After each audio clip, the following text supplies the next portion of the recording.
Hey everyone, so I just wanted to make a Batman vs Superman Dawn of Justice review.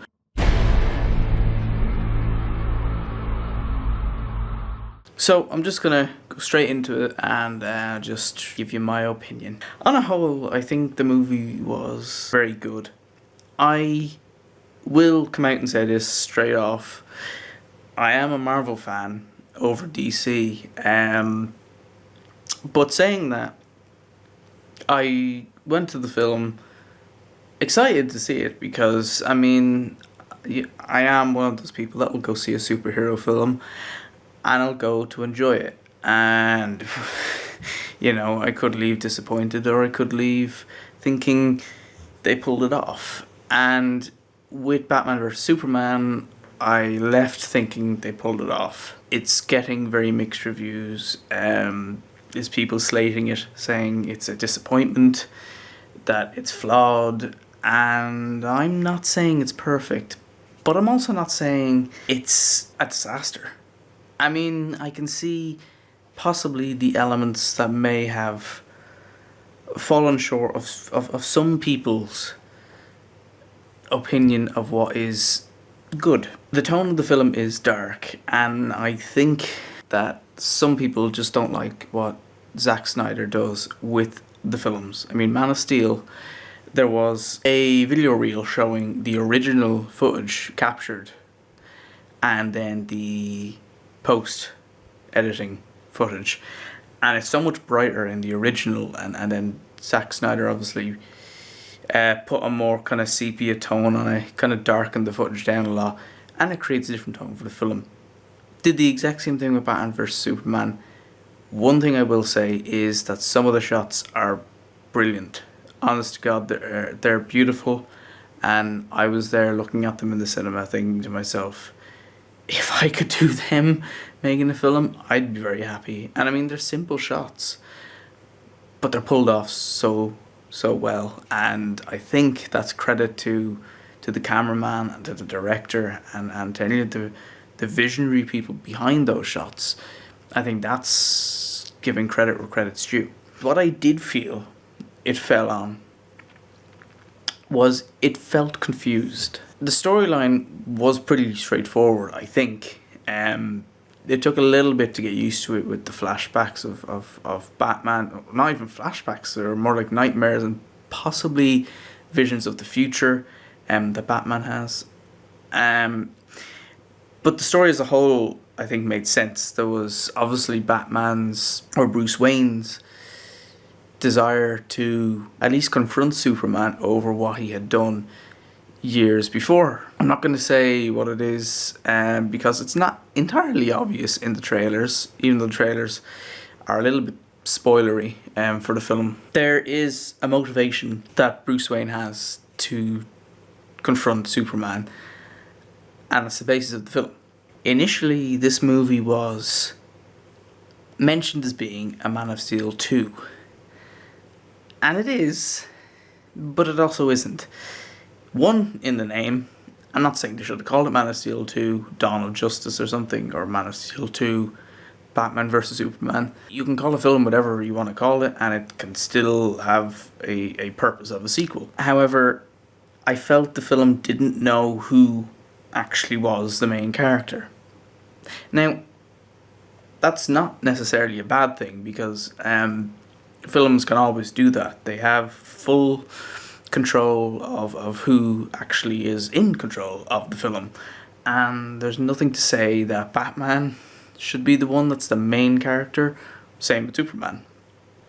However, in this film, because it's meant to be a sequel to Man of Steel, especially without spoiling anything, but especially because it actually links back to Man of Steel as a major plot point, that's where I think it falls short of being perfect. Now, I don't think there is ever or probably ever will be a perfect film, because there will always be some criticism and somewhere that someone can improve on the next time they do it, and if they were to have done it again, what they could take as feedback and make better. The portrayal of Superman was a little bit dull. Now, I know what you're probably thinking.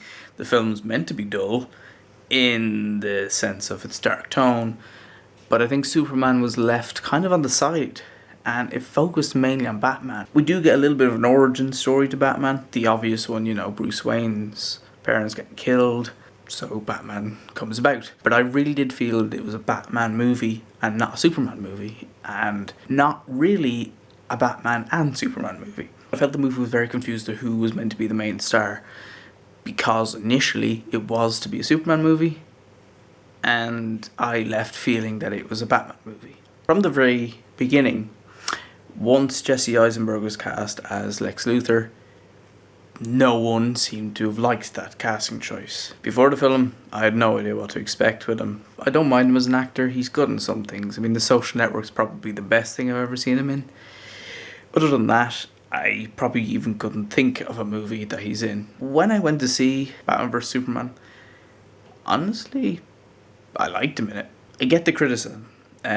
He does portray Lex Luthor more as the Joker than as the Lex Luthor we're used to from past versions of him that we've seen in previous films. I liked his kind of mad scientist way of doing things, and I liked his portrayal. And I know that's going to be controversial because we're used to seeing him as this kind of cool, calm, collected, evil, like pure evil villain who just wants to take down Superman. And in the film he does. I mean, from the trailers, very obvious. If you haven't seen the trailers, you probably shouldn't be watching the video, because the trailers do ruin that the main antagonist of the film is Doomsday, and Lex Luthor creates him to take down Superman because there's a sense of godlike power to Lex Luthor. And I think that Jesse Eisenberg's portrayal of this mad scientist version of Lex Luthor is pulled off very well, and I can't fault it. I actually can't. I genuinely can't turn around and say, yeah, everyone's right saying that casting Jesse Eisenberg as Lex Luthor was the worst decision made. Because in my opinion, it was probably one of the better castings in the film. I want to quickly just mention that Ben Affleck is a good Batman. Not the best. That I can say. He isn't the best, but his portrayal is a little bit different than other ones that we've seen, because he plays an older Batman. He plays a Batman much more hardened by what he's done in his life. He's obviously a post-Joker encountering Batman, based on stuff from the trailers, and obviously based from me seeing the film. It's kind of obvious he's met the Joker, conquered the Joker, not entirely sure. There's a few kind of references to meeting the Joker and other DC villains, and he's a different Batman, but a Batman that I do like. I think Ben Affleck plays the character very well, both as Bruce Wayne and as Batman. In total fairness to him, I think he's had a lot to do in a very short amount of time. Now, considering the movie's nearly 3 hours long, you might say he's had a lot of time to do it. But he's had to take the character from what we don't see of a Batman from when he started as kind of beginning off as a child witnessing his parents dying, to where we start the film, which is just after Man of Steel. I think he does it well, considering the fact that he's playing an older Batman to any of the other incarnations that we've actually seen. Probably the best casting in the film is Gal Gadot, I think that's how you pronounce it, as Wonder Woman. I've seen the very old Wonder Woman TV series and the films, and I mean, you look back at them now and they're cheesy, but at the time they were good, you know, good for their time and everything. But I think she's a good casting. I think she plays a good character well. I am looking forward to her solo movie, because I think it might be good. And I think that they'll learn from many of the mistakes made with Batman vs Superman, and try and rectify them in the likes of the Wonder Woman solo movie and the Aquaman solo movie and the Justice League team-up film that they're going to be bringing out in the next couple of years. So I think it was good casting of her. I think all around it's good casting, and some people will disagree with me, and that's your opinion. This is purely just mine. So to wrap things up, on a whole, I did enjoy the film. As I said at the beginning, I am a Marvel fan, so going in there and looking at a DC film, I was a little bit more like, oh well, I love the team up of Iron Man and Captain America. to Batman and Superman. However, saying that, I really did enjoy the film. I think visually it was amazing at parts. Story-wise, it's good, solid, but lacks a little bit in some areas. As I said, based on the fact that we don't know who the main character is, very convoluted and very mixed up as to who actually is the main person in this film. I came out of the cinema thinking that I have enjoyed a DC film, and I have enjoyed the film, and I think that they pulled it off, bringing Batman vs Superman with Wonder Woman in it, and Lex Luthor and Doomsday and everything. I thought they brought them all together into a very solid film. Not the best in the world, not perfect, but certainly a good superhero film, and a good attempt by DC and Zack Snyder and Warner Brothers to bring about this film. And for that, I have to commend them. I would probably give this film around a big 3 out of 5 to attempt what it did. I have to commend it for doing that. And some of you will disagree and slate it and give out about it, and that's fine. You know, this is just my opinion, my review, and that's what I just thought about it. So I would actually say to you guys to go check it out and make your own opinions on it, and think what you like about it and what you don't like about it. And maybe you might share some of the same opinions with me. I shall see you in the next review, because I'm sure I'll do another one. Hope you enjoyed this video anyway, and see you next time.